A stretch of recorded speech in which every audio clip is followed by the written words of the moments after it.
একটি স্বৈরাচারকে এই দেশ থেকে বিতাড়িত করেছে, সেই অন্তর্বর্তীকালীন সরকারের সময় শিশুদের হামের টিকা গত কয়েক বছর ধরে বিদেশ থেকে আমদানি করা হয়নি। এই সংসদে আজকে আমরা যারা উপস্থিত আছি, আমরা সকল রাজনৈতিক দলগুলো এবং এই সংসদের বাইরেও রাজনৈতিক দল আছে, যারা সকলে মিলে একটি স্বৈরাচারকে এই দেশ থেকে বিতাড়িত করেছে। দুঃখজনক ব্যাপার হলো সেই স্বৈরাচারের সময়, এবং আরো দুঃখজনক ব্যাপার হলো আমরা যেই অন্তর্বর্তীকালীন সরকারকে সমর্থন দিয়েছিলাম দেশে একটি সুষ্ঠু, সুন্দর, নিরপেক্ষ নির্বাচন করার জন্য, দুঃখজনকভাবে সেই অন্তর্বর্তীকালীন সরকারের সময় শিশুদের হামের টিকা গত কয়েক বছর ধরে বিদেশ থেকে আমদানি করা হয়নি। এবং স্বাভাবিকভাবেই যখন এই সমস্যাটি দেখা দেয় খুব দ্রুততার সাথে, এখানে আমাদেরকে বলতেই হবে মাননীয় স্পিকার, ইউনিসেফ আমাদেরকে, বাংলাদেশকে অনেক হেল্প করেছে এই ব্যাপারে।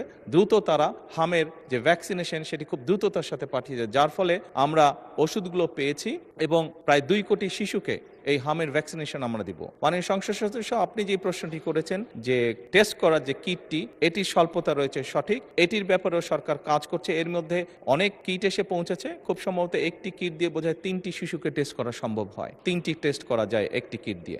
কিছু কিট এই মুহূর্তে খুব সম্ভবত ঢাকার কাস্টমসে আছে, এয়ারপোর্টে আছে, সেগুলো আমরা দ্রুত ছাড় করানোর ব্যবস্থা ইনশাল্লাহ করছি।